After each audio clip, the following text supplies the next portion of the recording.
बिहार में सभी राजनीतिक दल आगामी विधानसभा चुनावों के मद्देनजर अपनी तैयारियों को धार देने में जुटे हैं। इसी कड़ी में कांग्रेस ने भी पलायन रोको नौकरी दो नाम से पदयात्रा शुरू की है। ये यात्रा पश्चिमी चंपारण के भितिहरवा गांधी आश्रम से शुरू हुई और विभिन्न जिलों से होकर 14 अप्रैल को राजधानी पटना पहुंचेगी।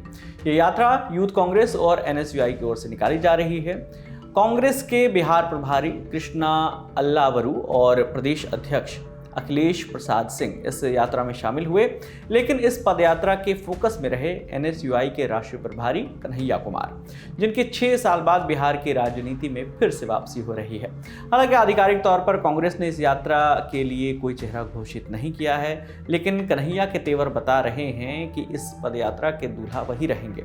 इस अवसर पर उन्होंने अपने अंदाज में बिहार सरकार पर जमकर निशाना साधा। पलायन, बेरोजगारी और सांप्रदायिकता के मुद्दे पर सरकार को घेरा।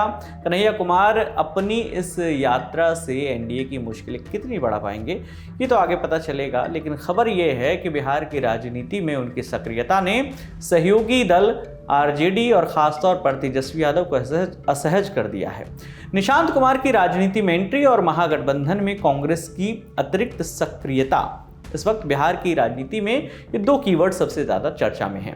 जब से कृष्णा अल्लावरू को कांग्रेस की कमान मिली है, पार्टी मिशन मोड में नजर आ रही है। इस साल राहुल गांधी 2 बार बिहार की यात्रा कर चुके हैं। साथ ही कांग्रेस ने कन्हैया कुमार और पप्पू यादव को भी एक्टिव कर दिया है।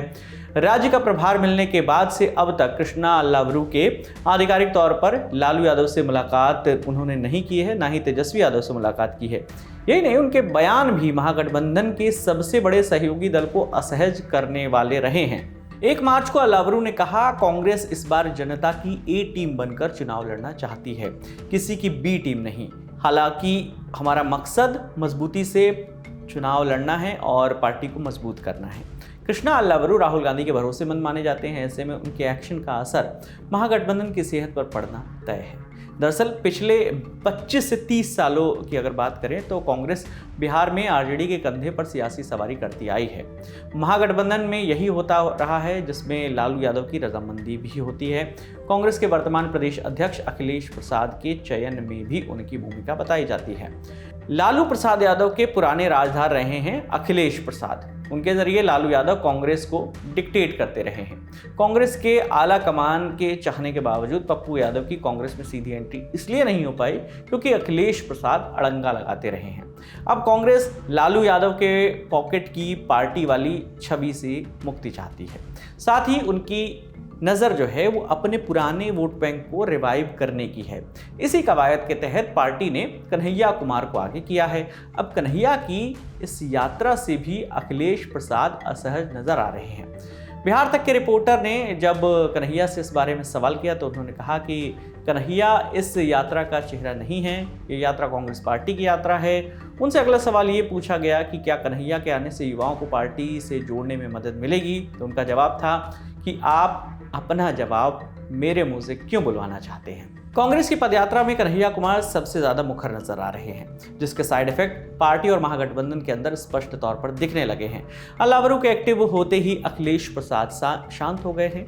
वरिष्ठ पत्रकार मनोज मुकुल बताते हैं कि कांग्रेस का एक खेमा लालू प्रसाद यादव से दूरी बनाना चाहता है, लेकिन लोगों को ये पता है कि कांग्रेस अलग होकर भी आरजेडी के साथ ही रहेगी। कांग्रेस के बिहार प्रभारी कृष्णा अल्लावरू, कन्हैया कुमार, पप्पू यादव अभी एक कैंप में हैं। अखिलेश सिंह और आरजेडी से रिश्ता रखने वाले लोग दूसरे कैंप में हैं।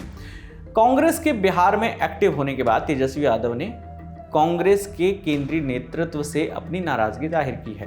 दैनिक भास्कर ने सूत्रों के हवाले से बताया कि उनकी सोनिया गांधी और राहुल गांधी से सीधी बात हुई है, जिसके बाद राहुल गांधी ने 12 मार्च को होने वाली बिहार कांग्रेस की समीक्षा बैठक को भी टाल दिया है। कन्हैया से आरजेडी की असहजता नई नहीं है। कन्हैया ने सीपीआई के टिकट पर बेगूसराय से साल 2019 का लोकसभा चुनाव लड़ा था।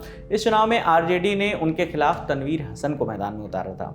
इसके बाद कन्हैया कुमार ने कांग्रेस ज्वाइन कर ली, लेकिन बिहार में उनकी सक्रियता ना के बराबर रही। बीच बीच में उनके साथ मंच शेयर करने को लेकर तेजस्वी की असहजता सुर्खियों में रही। मई 2023 में प्रजापति सम्मेलन में कन्हैया कुमार के शामिल होने पर मुख्य अतिथि के तौर पर बुलाए गए तेजस्वी यादव ने कार्यक्रम से दूरी बना ली थी। सियासी जानकारों की माने तो लालू यादव कभी भी कन्हैया को बिहार की सियासत में नहीं देखना चाहते हैं। लालू यादव इनको तेजस्वी के लिए चुनौती मानते हैं। तो सवाल उठता है कि ऐसे में क्या ये गठबंधन टूट जाएगा, क्योंकि कांग्रेस ने जिस तरह से कन्हैया कुमार और पप्पू यादव को एक्टिव किया है, इससे आरजेडी के साथ उनके गठबंधन को लेकर सवाल उठने लगे हैं। हालांकि राजनीतिक विश्लेषकों की माने तो कांग्रेस का ये दाव पॉलिटिकल बार्गेनिंग के लिए है। पार्टी अभी अकेले चुनाव में जाने का रिस्क नहीं लेगी। दूसरी तरफ लोकसभा चुनाव के नतीजों ने आरजेडी के कॉन्फिडेंस को थोड़ा झटका तो दिया है। ऐसे में कांग्रेस से अलग होकर चुनाव लड़ना उनके लिए भी आसान नहीं होगा। कांग्रेस लंबे समय से आरजेडी की सहयोगी पार्टी रही है, वहीं लेफ्ट पार्टियों को आरजेडी स्वाभाविक सहयोगी के तौर पर नहीं देखती है, क्योंकि आरजेडी और उनका जनाधार कमोबेश एक ही है। ऐसे में उनको बैलेंस करने के लिए भी आरजेडी को कांग्रेस की जरूरत पड़ेगी। इस पूरी खबर पर आपकी जो भी राय है आप हमें कमेंट सेक्शन में जरूर बताइएगा। आपके लिए तमाम जानकारी लेकर आए थे हमारे साथी आनंद। मेरा नाम विकास वर्मा है। देखते रहिए दी लल्लन टॉक। शुक्रिया।